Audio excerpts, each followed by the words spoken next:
सुबह सुबह मोबाइल में रिंग हो रहा था। राघव भैया ने फ़ोन किया था। मेरा दिल एक बार धक से कर गया, लेकिन फिर भी मैंने हिम्मत कर फ़ोन उठाया और कहा, प्रणाम राघव भैया, कैसे हैं आप? बिल्कुल ठीक हूँ मालती, तुम लोग कैसे हो? विनोद कैसे हैं और अपना चीकू? सभी का हाल चाल लेने के बाद उन्होंने बिना किसी दोषारोपण के कहा, मालती पापा की बरसी है, प्लीज समय निकाल कर चले आना। अरे हाँ बिल्कुल भैया, मैं ज़रूर आऊँगी। विनोद और चीकू को लेकर ही आऊँगी। राघव भैया ने सब हालचाल लेकर फ़ोन रख दिया। अभी दिमाग स्थिर भी नहीं हुआ था कि अमन भैया ने फ़ोन किया और कहा, मालती पापा की बरसी है, आ रही हो ना? हाँ भैया, अभी राघव भैया ने फ़ोन किया था। मैं शाम को विनोद आएँगे तो उनसे बात कर लेती हूँ, आना तो पक्का ही है। उन्होंने कहा, मैं फ़ोन रखता हूँ। मुझे ऐसा लगा कि अमन भैया को राघव भैया का नाम लेना अच्छा नहीं लगा। मेरे दिल में एक अजीब-सी टिस उठ गई। एक उँगली ज़ख्मी होता है तो पूरा हाथ को भी दर्द होता है। पता नहीं यह कैसा समय आ गया है। किस्से कहानी और फ़िल्मों में जो कहानियाँ चलती थी, अब वह मेरे मायके में हो रहा था। वही पुरानी कहानी, जायदाद का बँटवारा। बाबूजी कहते थे, मेरे 2 राम लखन। आज वह दोनों राम लखन एक छोटी-सी ज़मीन को लेकर लड़ने-मरने को तैयार थे। बाबूजी इस दुनिया में नहीं थे। रहते भी तो क्या झगड़ा निपटा सकते थे? मेरी समझ में नहीं आता। पापा ने घर का बँटवारा 2 हिस्सों में पहले ही कर दिया था। एक छोटा-सा आँगन जिसमें फूलों के मौसम में पापा फूल लगाया करते थे और सर्दियों के मौसम में वह साग, धनिया, लहसुन आदि को उगाने का स्थल बन जाता था।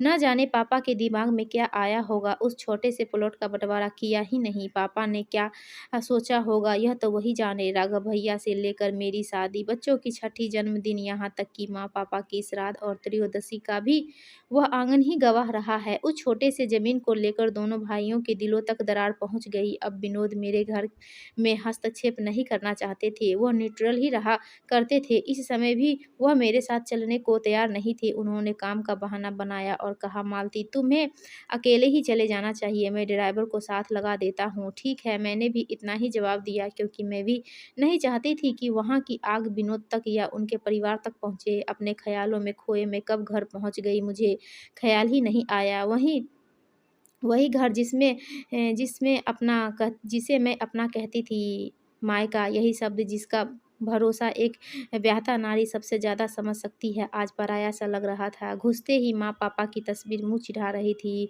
पापा की बरसी थी तो भाई-भाभी, घर के सारे लोग पूजा में व्यस्त थे। मेरी तरफ ज़्यादा ध्यान किसी का भी नहीं था। मैं उसी आँगन में उतर कर चली गई जो आज युद्ध का मैदान बना हुआ था। वहाँ पहुँचते ही मेरी आँखों में आँसू आ गए। अभी भी कोने में सहमे से चमेली और गुड़हल के फूल लगे हुए थे। उसी आंगन को गवाह बनाकर मैंने अपने हाथों में सुहाग चूड़ा पहनकर उस घर से विदाई ली थी। मेरी आंखों में आंसू आ गए। तभी राघव भैया की नज़र मुझ पर पड़ी। उन्होंने बड़े प्रेम से मेरा स्वागत किया। पूजा पाठ संपन्न होने के बाद रात में जब सब लोग एक साथ बैठे, तब राघव भैया यह बोले, मालती, इस झगड़े की सारी जड़ यह आंगन ही है। हम दोनों भाइयों ने फैसला किया है कि अब पूरा घर ही हम बिल्डर को दे रहे हैं। यहाँ एक बड़ा-सा मार्केटिंग कॉम्प्लेक्स बनाएगा और उससे लगे हुए मल्टी स्टोरी बिल्डिंग, जिसमें से 3-3 फ्लैट हमें मिल जाएगा। सारी लड़ाई खत्म। अमन भैया ने भी इस बात का समर्थन किया और दोनों भाइयों मुस्कुराते हुए मौन स्वीकृति दे दी थी। मैं क्या कहती, मेरी समझ में नहीं आया, क्योंकि लड़कियां तो मायके में पराया धन होती है। अब वह घर कहाँ रह गया? एक मायका था, पराया हो गया। मैंने भी उनकी हाँ में हाँ मिलाते हुए कहा, भैया यह बिल्कुल सही रहेगा, लेकिन मेरे अंदर की टीस अब और ज़्यादा गहरी हो गई थी। वहाँ से लौटते हुए मुझे लगा, अब कहाँ रह गया मायका, माँ-पापा की यादें, अपने बचपन की यादें, सबको अपने ज़हन में समेट आई हूँ। विनोद की नज़र पड़ने से पहले ही मैंने अपने आँसू पोंछ लिए। दोस्तों, आपको यह कहानी अच्छी लगी तो प्लीज़ हमारे वीडियो को लाइक कीजिए और चैनल को सब्सक्राइब